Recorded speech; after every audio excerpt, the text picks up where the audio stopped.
शनिवार व्रत कथा। नमस्कार भाइयों बहनों, जय मां गायत्री। आप सभी का मेरे YouTube चैनल शुभकर माही अष्टो में स्वागत है। आज के इस वीडियो में सुनते हैं शनिवार व्रत कथा। सभी से विनम्र निवेदन है, अगर आप मेरे चैनल पर पहली बार आए हैं तो प्लीज वीडियो को लाइक, चैनल को सब्सक्राइब और वीडियो को ज्यादा से ज्यादा शेयर अवश्य करें, ताकि आपके साथ साथ आपके अपनी भी इस कथा का लाभ ले सकें और शनिदेव की कृपा आपके साथ, आपके घर परिवार पर हमेशा बनी रहे। शनिदेव की विशेष कृपा प्राप्ति के लिए शनिवार के दिन शनिदेव की इस कथा का स्मरण अवश्य करना चाहिए। इस कथा को सुनने से तथा दूसरों को सुनाने से शनिदेव की विशेष कृपा होती है तथा जीवन के समस्त प्रकार के संकट समाप्त होते हैं। एक समय की बात है कि स्वर्गलोक में सबसे बड़ा कौन है, इस प्रश्न पर 9 ग्रहों में वाद विवाद हो गया। विवाद इतना ज्यादा बढ़ गया कि परस्पर भयंकर युद्ध की स्थिति बन गई। निर्णय के लिए सभी देवता देवराज इंद्र के पास पहुंचे और कहने लगे कि हे देवराज, आपको निर्णय करना होगा कि हम में से सबसे बड़ा कौन है। देवताओं का प्रश्न सुनकर देवराज इंद्र उलझन में पड़ गए। इंद्र कहने लगे, मैं इस प्रश्न का उत्तर देने में असमर्थ हूँ। हम सभी पृथ्वी लोक में उज्जैनी नगरी में राजा विक्रमादित्य के पास चलते हैं। वह ही निर्णय करेंगे कि कौन सबसे बड़ा है। देवराज इंद्र सहित सभी देवता उज्जैनी नगरी पहुँचे। महल में पहुंचकर जब देवताओं ने उनसे अपना प्रश्न पूछा तो राजा विक्रमादित्य भी कुछ देर के लिए परेशान हो उठे, क्योंकि सभी देवता अपनी अपनी शक्तियों के कारण महान थे। किसी को भी छोटा या बड़ा कह देने से उनके क्रोध के प्रकोप से भयंकर हानि पहुंच सकती थी। अचानक राजा विक्रमादित्य को एक उपाय सूझा और उन्होंने विभिन्न धातुओं स्वर्ण, रजत, कांसा, तांबा, चांदी, सीसा, रांगा, जस्ता, अभ्रक व लोहे के 9 आसन बनवाए। धातुओं के गुणों के अनुसार सभी आसनों को एक दूसरे के पीछे रखवाकर उन्होंने देवताओं को अपने अपने सिंहासन पर बैठने के लिए कहा। देवताओं के बैठने के बाद जब राजा विक्रमादित्य ने कहा, आपका निर्णय तो स्वयं हो गया है। जो सबसे पहले सिंहासन पर विराजमान है वही सबसे बड़ा है। राजा विक्रमादित्य के निर्णय को सुनकर शनिदेव को बड़ा ही क्रोध आया। शनि देवता ने सबसे पीछे आसन पर बैठने के कारण अपने को छोटा जानकर क्रोधित होकर कहा, हे राजन, हे विक्रमादित्य, तुमने मुझे पीछे बैठाकर मेरा अपमान किया है। तुम मेरी शक्तियों से अभी परिचित नहीं हो। मैं तुम्हारा सर्वनाश कर दूंगा। शनिदेव ने कहा, सूर्य एक राशि पर 1 महीने, चंद्रमा 2.25 दिन, मंगल 1.5 महीने, बुध और शुक्र 1 महीने, बृहस्पति 13 महीने रहते हैं, लेकिन मैं किसी राशि पर 7.5 वर्ष तक ही रहता हूँ। बड़े बड़े देवताओं को मैंने अपने प्रकोप से पीड़ित किया है। राम को 7.5 के कारण ही वन में जाकर रहना पड़ा और रावण को 7.5 के कारण ही युद्ध में मृत्यु का शिकार बनना पड़ा। राजा, अब तू भी मेरे प्रकोप से बच नहीं सकेगा। इसके बाद अन्य ग्रहों के देवता तो प्रसन्नता के साथ वहां से लौट गए, परंतु शनिदेव बड़े क्रोध के साथ वहां से विदा हुए। राजा विक्रमादित्य पहले की तरह ही न्याय करते रहे। उनके राज्य में सभी स्त्री पुरुष बहुत आनंद से जीवन यापन कर रहे थे। कुछ दिन ऐसे ही बीत गए। उधर शनि देवता अपने अपमान को अभी भी नहीं भूले थे। विक्रमादित्य से बदला लेने के लिए एक दिन शनिदेव ने घोड़े के व्यापारी का रूप धारण किया और बहुत से घोड़ों के साथ उज्जैनी नगरी पहुंच गए। राजा विक्रमादित्य ने राज्य में किसी घोड़े के व्यापारी के आने का समाचार सुना तो अपने अश्वपाल को कुछ घोड़े खरीदने के लिए भेज दिया। घोड़े बहुत ही कीमती थे। अश्वपाल ने जब वापस लौटकर इस संबंध में बताया तो राजा विक्रमादित्य ने स्वयं आकर एक सुंदर व शक्तिशाली घोड़े को पसंद किया। घोड़े की चाल देखने के लिए राजा उस घोड़े पर सवार होते हैं तो वह घोड़ा बिजली की गति से दौड़ पड़ा। तेजी से दौड़ता घोड़ा राजा को दूर एक जंगल में ले गया और फिर राजा को वहां गिराकर जंगल में कहीं गायब हो गया। राजा अपने नगर को लौटने के लिए जंगल में भटकने लगे, लेकिन उन्हें वहां से लौटने का कोई रास्ता नहीं मिला। राजा को भूख प्यास लग आई थी। बहुत घूमने पर उन्हें एक चरवाहा मिला। राजा ने उससे पानी मांगा। पानी पीकर राजा ने उस चरवाहे को अपनी अंगूठी दे दी। फिर उससे रास्ता पूछकर वह जंगल से निकलकर पास के नगर में पहुंचे। राजा ने एक सेठ की दुकान पर बैठकर कुछ देर आराम किया। उस सेठ ने राजा से बातचीत की तो उसे राजा ने बताया कि मैं उज्जैनी नगरी से आया हूँ। राजा के कुछ देर दुकान पर बैठने से सेठ जी की बहुत बिक्री हुई।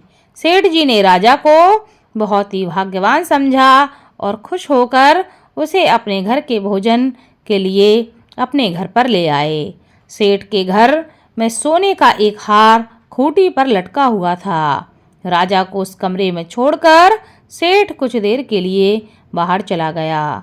तभी एक आश्चर्यजनक घटना घटती है। राजा के देखते देखते सोने के उस हार को खूंटी निकल गई। सेठ ने कमरे में लौटकर हार को गायब देखा तो चोरी का संदेह करके राजा पर उसने आरोप लगा दिया, क्योंकि उस कमरे में राजा ही अकेला बैठा था। सेठ ने अपने नौकरों से कहा कि इस परदेसी को रस्सियों से बांधकर नगर के राजा के पास ले चलो। राजा ने विक्रमादित्य से हार के बारे में पूछा तो उसने बताया कि उसके देखते ही देखते खूंटी ने हार को निगल लिया था। इस पर राजा ने क्रोधित होकर चोरी के अपराध में विक्रमादित्य के हाथ और पैर काटने का आदेश दे दिया। राजा विक्रमादित्य के हाथ पांव काटकर उसे नगर की सड़क पर छोड़ दिया गया। कुछ दिन बाद एक तेली उसे उठाकर अपने घर ले गया और उसे अपने कूल्हे पर बैठा दिया। राजा आवाज देकर बैलों को हाँकता रहा। इस तरह तेली का बैल चलता रहा और राजा को भोजन मिलता रहा। शनि के प्रकोप की 7.5 पूरी होने पर वर्षा ऋतु प्रारंभ हो गई। राजा विक्रमादित्य एक रात मेघ मल्हार का गाना गा रहे थे कि तभी नगर के राजा की लड़की राजकुमारी मोहिनी रथ पर सवार होकर उस तेली के घर के पास से गुजर रही थी। उसने मेघ मल्हार का गाना सुना तो उसे बहुत ही अच्छा लगा और दासी को भेजकर गाने वाले को बुला लाने के लिए उस राजकुमारी ने कहा। दासी ने लौटकर राजकुमारी को अपंग राजा के बारे में सब कुछ बता दिया। राजकुमारी उसके मेघ मल्हार से बहुत मोहित हो गई थी, अतः उसने सब कुछ जानकर भी अपंग राजा से विवाह करने का निश्चय कर लिया। राजकुमारी ने अपने माता पिता से जब यह बात कही तो वह हैरान रह गए। रानी ने मोहिनी को बहुत समझाया पर उनकी बेटी नहीं मानी। तेरे भाग्य में तो किसी राजा की रानी होना लिखा है, फिर भी तू उस अपंग से विवाह करके अपने पांव पर कुल्हाड़ी क्यों मार रही है। राजकुमारी की माँ ने उसे बहुत समझाया। राजकुमारी ने अपनी जिद नहीं छोड़ी और अपनी जिद पूरी करने के लिए उसने भोजन का त्याग कर दिया और अपने प्राण त्यागने का उसने निश्चय कर लिया। आखिरकार राजा रानी को विवश होकर अपंग विक्रमादित्य से राजकुमारी का विवाह करना पड़ा। विवाह के बाद राजा विक्रमादित्य और राजकुमारी तेली के घर में रहने लगे।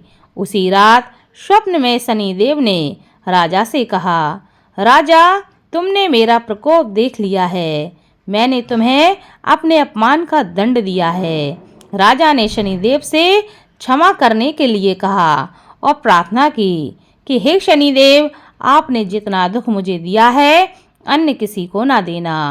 शनिदेव ने कुछ सोचकर कहा, राजा मैं तुम्हारी प्रार्थना स्वीकार करता हूँ। जो कोई स्त्री पुरुष मेरी पूजा करेगा, मेरी कथा का श्रवण करेगा, उस पर मेरा क्रोध कभी नहीं होगा। जो भी शनिवार को व्रत करेगा, मेरी कथा को सुनेगा, दूसरों को सुनाएगा, उस पर मेरी अनुकंपा सदा बनी रहेगी।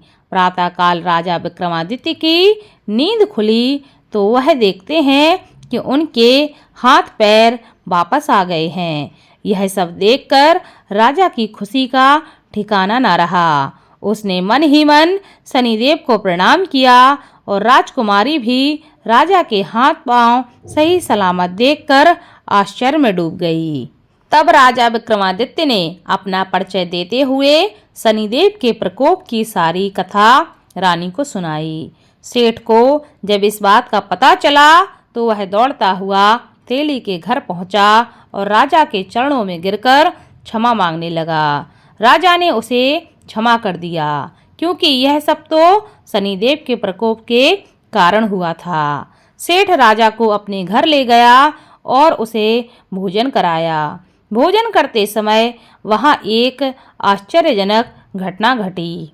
सबके देखते देखते उस खूंटी ने हार को उगल दिया।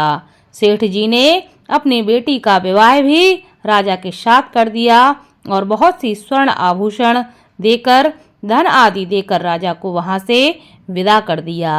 राजा विक्रमादित्य राजकुमारी मोहिनी और सेठ की बेटी के साथ उज्जैनी नगरी वापस पहुंच गए। वहां के नगरवासियों को जैसे ही पता चला कि राजा वापस आ रहे हैं, सबने उनका स्वागत किया।